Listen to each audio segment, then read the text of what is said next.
आज की इस वीडियो के माध्यम से हम बात करेंगे करौंदा बागवानी की उन्नत खेती।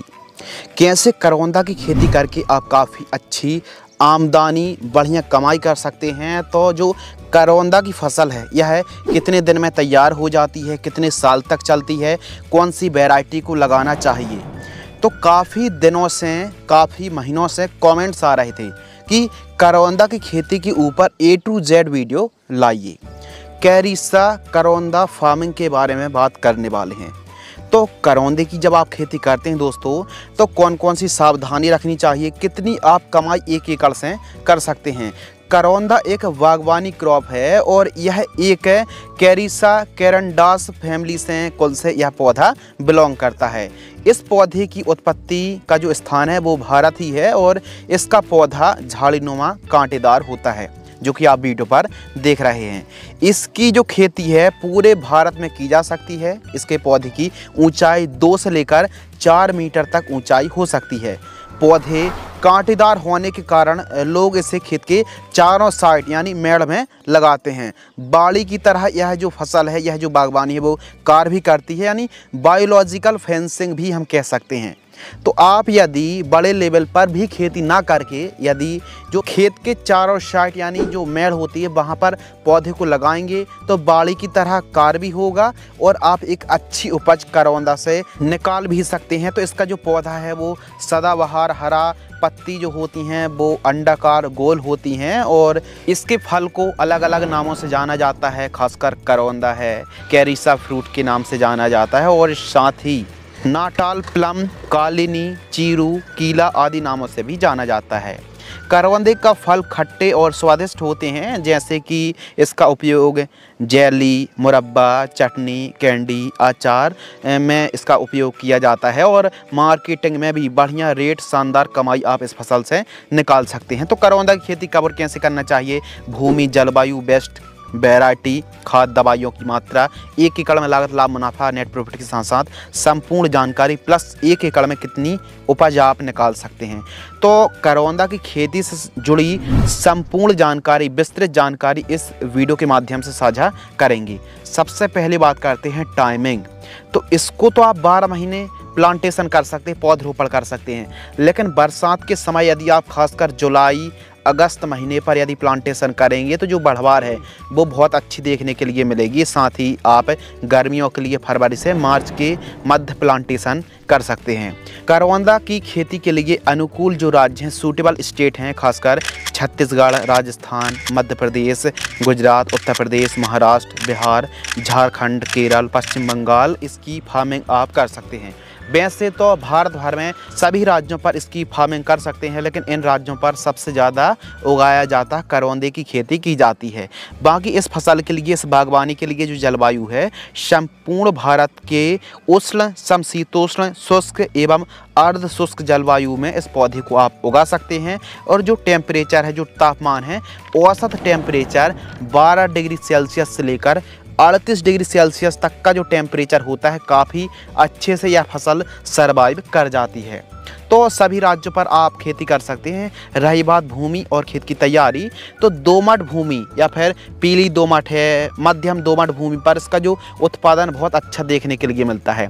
कह सकते हैं बंजर भूमि या फिर कम उपजाऊ भूमि, जो कम सिंचाई के साधन है, वहाँ पर भी आप करौंदे की खेती कर सकते हैं। लेकिन कहीं ना कहीं आप व्यवस्थित वैज्ञानिक तरीके से खेती करते हैं तो बढ़िया उपज और बढ़िया उत्पादन देखने के लिए मिलेगा। तो मृदा की जो pH वैल्यू है वो 6 से 7.5 तक और उत्तम जल निकास का प्रबंध होना बहुत ज़्यादा ज़रूरी है। खेत की तैयारी में ठीक तरीके से खेत की तैयारी करना है। 1.5 फीट गहराई में चलने वाले प्लाव से पहली प्लाविंग कराना है, कल्टीवेटर चलवाना या फिर तोता हल के बाद मिट्टी को भुरभुरी कराने वाले यंत्र डिस्क हैरो या फिर रोटावेटर से मिट्टी को भुरभुरी कराकर पाटर लगाकर खेत को समतल आपको कराना चाहिए। मिट्टी ठीक तरीके से तैयार करें, भुरभुरी होना बहुत ज़्यादा ज़रूरी है। तो खेती कर ही रहे हैं दोस्तों, तो थोड़ा सा अच्छे तरीके से व्यवस्थित तरीके से फार्मिंग करें ताकि पैदावार भी आपको बढ़िया देखने के लिए मिले। क्योंकि जो डिमांड है मंडियों पर, जो पब्लिक डिमांड है वो काफ़ी बढ़िया है। तो आप करौंदे की खेती करके काफ़ी अच्छी कमाई कर सकते हैं। उन्नतशील किस्में जो बेस्ट पैदावार देने वाली जो किस्में हैं, कुछ देसी वैरायटी और कुछ विदेशी वैरायटी, दोनों के बारे में बात करने वाले हैं। यदि देसी वैरायटी के ऊपर बात करें, जो देसी वैरायटी हैं, पंत मनोहर को लगा सकते हैं, पंत सुदर्शन को लगा सकते हैं, पंत स्वर्णा है, कोंकण बोल्ड को आप लगा सकते हैं, नरेंद्र करौंदा 1 को आप लगा सकते हैं। इसके अलावा कुछ विदेशी वैरायटी हैं, इनकी भी डिमांड अच्छी रहती है और यह जो विदेशी वैरायटी हैं इनकी पैदावार भी काफ़ी बढ़िया है। नंबर 1 कैरिसा कैरंडास किस्म को आप लगा सकते हैं, कैरिसा ग्रैंडिफ्लोरा को आप लगा सकते हैं। इसके अलावा कैरिसा वाइड स्पिनोसा को आप लगा सकते हैं, कैरिसा ओवेटा जैसी किस्म को आप लगा सकते हैं। यह विदेशी वैरायटी हैं। देसी वैरायटी में खासकर पंत मनोहर और पंत स्वर्णा और महाराष्ट्र पर कोंकण बोल्ड को काफ़ी ज़्यादा लगाया जाता है। तो यह किस्में सब एक से बढ़कर एक किस्में हैं और कोई बेस्ट वैरायटी जो एरिया के हिसाब से हो उनका चुनाव भी आप कर सकते हैं। तो जो करौंदे की खेती है दोस्तों, यह आपको बढ़िया उत्पादन देखने के लिए मिलेगा कम लागत पर। इसकी खेती आप करें बेड विधि से, बेड मेकर या फिर बेड राइजर्स हैं। आपको बेड तैयार कराना है। बेड की चौड़ाई 2.5 फीट, बेड की ऊंचाई 1 फीट और बेड से बेड की दूरी 15 फीट रखनी चाहिए। जब आप बेड तैयार कर रहे हैं उस समय आपको एक एक गड्ढा खोदना पड़ेगा। 2 बाई 2 का 2 फीट गहरा 2 फीट चौड़ा गड्ढा खोद लीजिए और उस समय जो आप खाद देंगे बेसल डोज, लगभग गोबर की खाद 3 से 4 trolley, SSP single super phosphate powder form वाली 100 किलोग्राम, जिप्सम 50 किलोग्राम लेना है और आपको इसके साथ मिक्स करना है, दीमक की समस्या है तो रिजेंट 5 किलोग्राम, इन सभी को मिक्स करना है। और जो आपने 2 बाई 2 का गड्ढा खोदा है उसमें लगभग 30 दिन की तेज़ धूप लगाएं। फिर आधी मिट्टी आधी खाद को भर करके और जो डोज है 1 एकड़ की दर से साझा किया, इनका प्रयोग करके प्लांटेशन आपको करना चाहिए। और रही बात नर्सरी की यानी पौधे, तो जो बागवानी है ग्राफ्टेड पौधे को आपको बाय करना है आसानी से। जो हॉर्टिकल्चर नर्सरी से भी आप पौधे को बाय कर सकते हैं और एक पौधे की जो कीमत है 38 रुपये से लेकर 45 रुपये प्रति पौधा की कीमत देखने के लिए मिलती है। इस हिसाब से आपको 1 एकड़ में 405 से 410 पौधे की रिक्वायरमेंट पड़ेगी। यदि आप डिस्टेंस रखते हैं, लाइन से लाइन की दूरी 15 फीट और पौधे से पौधे की दूरी 7 फीट रखनी चाहिए। और जो प्लांटेशन आप कर रहे हैं 1.5 फीट गहराई पर आपको प्लांटेशन करना चाहिए। जहां से भी आप पौधे को बाय कर रहे हैं, खरीद रहे हैं, तो स्वस्थ पौधे लाना है, कमज़ोर ना हो, पीलापन की समस्या ना हो। तो जो पौधे एकदम स्वस्थ रहना बहुत ज़्यादा ज़रूरी हैं। जब भी आप नर्सरी से पौधे खरीदें तो 5-10 पौधे एक्स्ट्रा में ही खरीदना चाहिए ताकि सूखने में या फिर पौधे मिक्सिंग में आप रीप्लांटेशन भी कर सकें। बाकी कोई व्यापारी कोई किसान से संपर्क होगा या फिर बागवानी से कोई भी व्यक्ति संपर्क होगा तो उसका जो नंबर है हम लिंक या फिर जो नंबर है वो कमेंट्स में या डिस्क्रिप्शन में साझा कर देंगे। तो वहाँ से भी आप संपर्क करके पौधे को बाय कर सकते हैं, खरीद सकते हैं। बाकी जो जेन्युइन पर्सन हो या फिर जिसे हम भरोसा कर सकें वहाँ से आपको पौधे को खरीदना चाहिए। आप ड्रिप लगाइए, जो एरीगेशन के लिए ड्रिप टपक सिंचाई के लिए 20 mm ड्रिपर वाली बटन वाली ड्रिप को आप लगा सकते हैं। और जो सिंचाई है एरीगेशन है तो मध्यम सिंचाई की आवश्यकता पड़ती है और फ्लैट एरीगेशन से स्टार्टिंग दिनों पर बहुत ज़्यादा ज़रूरी रहता है। 18 से लेकर 20 दिन के अंतराल पर फ्लैट एरीगेशन से सिंचाई करना चाहिए और स्टार्टिंग पर ड्रिप से यदि आप खेती कर रहे हैं तो 3 से 4 दिनों के अंतराल पर सिंचाई करनी चाहिए।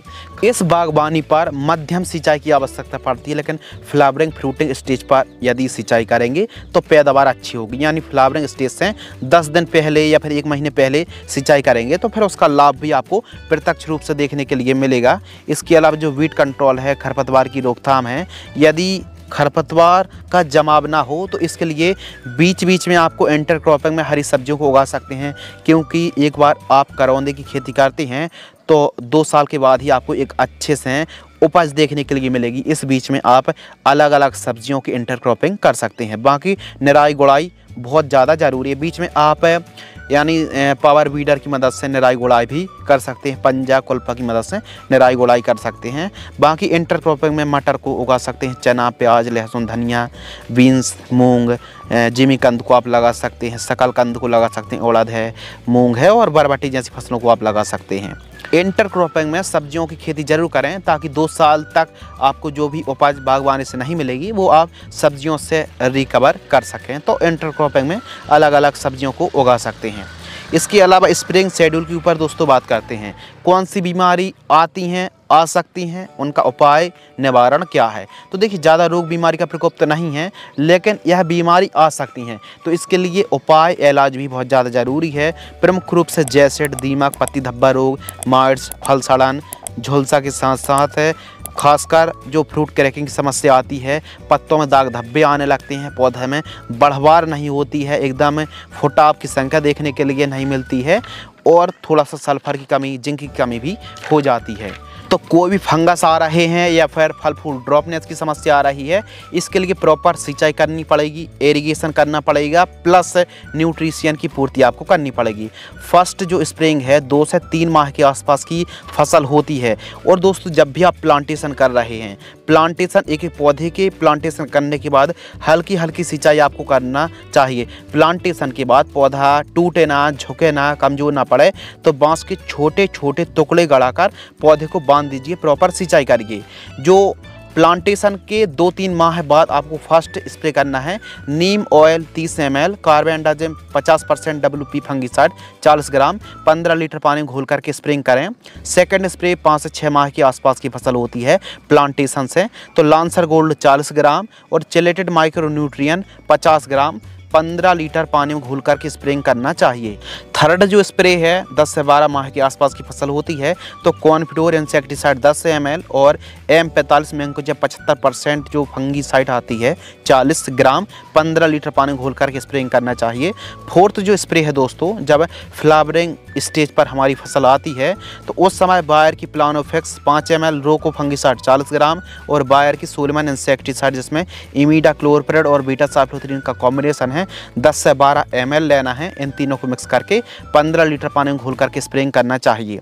बीच बीच में आप चाहें तो देखिए जब फसल तैयार हो जाती तो उस समय नीला ट्रैप, पीला ट्रैप लगा सकते हैं, गेंदे की 1-2 लाइन लगा दीजिए। इसके अलावा फल मक्खी के लिए फ्रूट फ्लाई ट्रैप को आप लगाइए, और फल फूड ड्रॉपनेस ना हो तो इसके लिए प्रॉपर सिंचाई करें, और प्लानोफिक्स यानी alpha naphthyl acetic acid plant growth regulator का स्प्रे करने से भी फल फूल की ड्रॉपनेस की समस्या नहीं आती है। और एक अच्छी पैदावार के लिए खाद शेड्यूल भी बहुत ज़्यादा ज़रूरी है। तो जो फर्टिगेशन शेड्यूल है, फर्स्ट खाद 2 से 3 माह के आसपास की फसल होती है, तो गोबर की खाद 5 किलोग्राम और सरसों की खली 500 ग्राम, माइक्रो न्यूट्रिएंट 100 ग्राम प्रति पौधा आपको जड़ों के पास देकर सिंचाई करना चाहिए। जड़ों से 6 से 7 इंच दूर थोड़ा सा खोद कर खाद आपको देना है। सेकंड खाद 5 से 7 माह के मध्य कैल्शियम नाइट्रेट 150 ग्राम, चिलेटेड माइक्रो न्यूट्रिएंट 100 ग्राम, इनको मिक्स करके प्रति पौधा जड़ों के पास देकर सिंचाई करना चाहिए। और हाँ, करौंदे की फसल पर बीच बीच में यूरिया खाद, DAP खाद, SSP, micro nutrient, zinc sulphate, humic acid, calcium nitrate, boron, ferrous sulphate, जीवामृत है, ट्राइकोडर्मा है, और फ्लावरिंग फ्रूटिंग स्टेज पर NPK 0050 का प्रयोग करना चाहिए, 13-0-45 का प्रयोग करना चाहिए। इन खादों को आपको एक साथ प्रयोग नहीं करना है, बल्कि बीच बीच में जब हमारी फसल 2 साल, 3 साल, 4 साल, 5 साल की होगी तो इन खादों का ही आपको प्रयोग करना पड़ेगा, ताकि जो उपज है, जो पैदावार है वो अच्छी मिले। तो एक अच्छी पैदावार के लिए ज़रूरी है वनस्पतिक बढ़वार, प्रॉपर न्यूट्रिशन की पूर्ति, प्रॉपर सिंचाई के साधन और प्रॉपर देखभाल। इन कामों को फॉलो करेंगे, फसल की ऑब्जर्वेशन करेंगे, तो बहुत अच्छी कमाई आप निकाल सकते हैं, कर सकते हैं। खासकर वनस्पतिक स्टेज पर, खासकर जब हम प्लांटेशन करते हैं तो उस समय सिंचाई थोड़ा सा ज़रूर और ध्यानपूर्वक आपको करना चाहिए, ताकि आपको बढ़िया से आपकी फसल बढ़वार ले सके। लाइफ साइकिल के ऊपर दोस्तों बात करते हैं, तो इसकी जो लाइफ साइकिल है, जीवन चक्र है, वो बहुवर्षीय पौधा है, बहुवर्षीय बागवानी है। एक बार लगाने के बाद 20 से 25 साल बड़े आराम से फसल चल जाती है। और इसकी जो प्रथम तुड़ाई है वो 2-2.5 साल का पौधा होता है, तो हार्वेस्टिंग के लिए तैयार हो जाता है। यानी स्टार्टिंग पर 2-2.5 साल, 3 साल तक का समय लग सकता है, लेकिन आने वाले समय पर थोड़ा जो उत्पादन है, उपज है, वो दिन ब दिन या फिर साल दर साल बढ़ने वाली है। बाजार भाव के ऊपर बात करें तो जो करौंदा का बाजार भाव है, मार्केटिंग रेट है 40 रुपये से लेकर 80 रुपये प्रति किलोग्राम का रेट देखने के लिए मिलता है। मार्केट में हमेशा अच्छी डिमांड बनी रहती है, तो हमारे किसान भाइयों को थोक रेट 50 रुपये के आसपास औसत रेट बड़े आराम से मिल जाता है। और रही बात लागत की, तो जो पर एकड़ कॉस्ट है, सभी लागत लगभग 20 से 25 हज़ार रुपये मिनिमम लागत लगने वाली है 1 एकड़ में। प्रोडक्शन के ऊपर दोस्तों बात करते हैं तो करौंदे का जो उत्पादन है, देखिए साल में आप 2 बार तुड़ाई कर सकते हैं, हार्वेस्टिंग कर सकते हैं।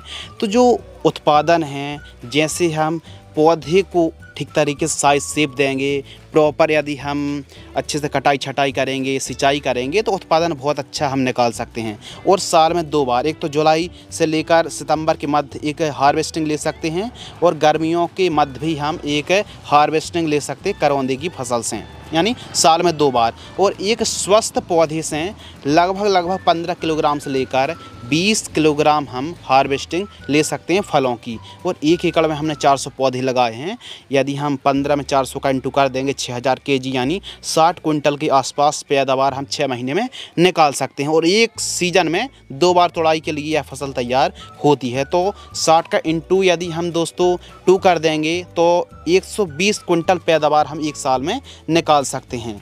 तो जैसे जैसे पौधा प्रोग्रेस करेगा, पौधा विकसित होगा, उस हिसाब से पैदावार और बढ़ने वाली है। तो 6 महीने में मतलब एक तुड़ाई में हम लगभग 60 कुंटल और पूरे साल भर में लगभग 120 कुंटल पैदावार निकाल सकते हैं। मुनाफा यानी बेनिफिट के ऊपर अगर हम बात करें तो यह जो फसल है काफ़ी बढ़िया मुनाफा देने वाली फसलों में से एक है। तो देखिए 1 एकड़ में हमने लगभग 400 पौधे लगाए हैं, और 1 एकड़ में जो पैदावार है वो 120 कुंटल के आसपास मान लेते हैं। और 50 रुपये प्रति किलोग्राम का ही रेट हम मान लें, यानी 5000 रुपये कुंटल। और 5000 में हम 120 का यदि इंटू कर देंगे तो जो हमारा मुनाफा है वो लगभग 6 लाख रुपए के आसपास हमारा मुनाफा आ गया। मुनाफा में से लागत को घटा देंगे, लागत लगी हमारी लगभग 25 से 30 हज़ार रुपये। 6 लाख रुपए में से यदि हम लगभग 30 हज़ार रुपये लागत घटा भी देंगे तो 5,70,000 रुपये के आसपास हमारी जो शुद्ध आमदनी है, नेट प्रॉफिट है, वो आ गया। लेकिन जैसे जैसे दोस्तों पौधा प्रोग्रेस करेगा, 2 साल में हो सकता है उत्पादन बिल्कुल कम मिले, लेकिन जैसे जैसे 4 साल 5 साल 6 साल का पौधा होगा, उस हिसाब से जैसे जैसे पौधा विकसित होगा, विकास करेगा अपने आप को, उस हिसाब से पैदावार भी काफ़ी बढ़ने वाली है। बाकी आपको कैनोपी मैनेजमेंट करना पड़ेगा। जब पौधा दोस्तों लगभग 1 साल के आसपास का हो जाए तब हमको कैनोपी मैनेजमेंट यानी कटाई छटाई करना चाहिए, जिससे पौधा लंबाई में बढ़ने के बजाय चौड़ाई में बढ़े, फैलाव में बढ़े। तो इस हिसाब से करौंदे की फसल पर कैनोपी मैनेजमेंट करने से जो ऊपर की शाखाएं होती हैं, टहनियाँ डालियाँ होती हैं, उनकी हमको 3G कटिंग टाइप की करनी पड़ती है। इससे जो हमारी फसल है वो थोड़ा फैलाव में बढ़ती है। जैसे ही हमने कैनोपी मैनेजमेंट किया है उसके बाद थोड़ा हल्की हल्की सिंचाई करने से फुटाव और ज़्यादा से ज़्यादा फैलाव में पौधा वृद्धि करता है।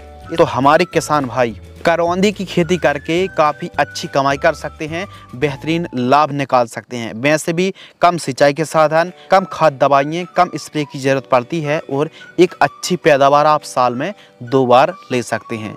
करौंदे की खेती करके आप काफ़ी अच्छी दोस्तों कमाई कर सकते हैं। और आप बड़े लेवल पर यदि खेती नहीं भी करना चाहते हैं तो खेत की चारों साइड जो मेड़ है, जो हमारी मेड़ है, वहाँ पर जहाँ फेंसिंग करते हैं, तो फेंसिंग ना करके दोस्तों यदि हम करौंदे की एक लाइन खेत के चारों साइड लगा देंगे तो कोई भी जो हम फसल लेंगे वो प्रभावित नहीं होगी। एक अच्छी उपज आप करौंदे से निकाल सकते हैं और आप फसलों की खेती भी कर सकते हैं। तो ध्यान आपको रखना है कि खेत के चारों साइड जो मेड़ होती है वहाँ पर आप बाड़ी के रूप में एक एक पौधे को, यानी चारों साइड पौधे को लगाएंगे तो कम से कम दोस्तों 2 एकड़ खेत में जो खेत की चारों साइड जो मेड़ है वहाँ पर आपके लगभग 20 से 30 पौधे बड़े आराम से आ जाएंगे। तो आप लगा सकते हैं, कमाई अच्छी कर सकते हैं। इससे जो भी आप फसलों की खेत में खेती करेंगे, फार्मिंग करेंगे, तो क्वालिटी या फिर छाया वाली जगह पर जो उत्पादन की समस्या रहती है, ऐसी कोई भी समस्या नहीं आएगी। तो बाड़ी के रूप में या फिर खेत के चारों साइड भी आप करौंदे को लगा सकते हैं, अच्छी कमाई कर सकते हैं। और हाँ, आप खेत पर ही 1-2 एकड़ पर यदि करौंदे की खेती करेंगे तो फिर जो कमाई है वो आपको काफ़ी अच्छे तरीके से कमाई कर सकते हैं। कैसे आपको खेती करना चाहिए, समय के बारे में, खाद दवाइयों के बारे में संपूर्ण जानकारी वीडियो के माध्यम से साझा की। बाकी हम आपको सजेस्ट करेंगे कि इसकी खेती करने से आपको फ़ायदा बहुत अच्छा होगा। खेत पर नहीं कर सकते हैं तो बायोलॉजिकल जो फेंसिंग के रूप में खेत की बाड़ी के चारों साइड, खेत के चारों साइड मेड़ पर आप इस पौधे को लगाकर बढ़िया कमाई कर सकते हैं। वीडियो से या फिर करौंदे की फसल से जुड़ी आपके मन में कोई भी डाउट्स है या फिर कोई भी सवाल है तो कमेंट सेक्शन खाली, कमेंट्स आप जरूर करें। मिलते हैं इसी प्रकार एग्रीकल्चर फार्मिंग से जुड़ी एक और इन्फॉर्मेटिव वीडियो के साथ। तब तक के लिए धन्यवाद, नमस्कार, जय हिंद, वंदे मातरम।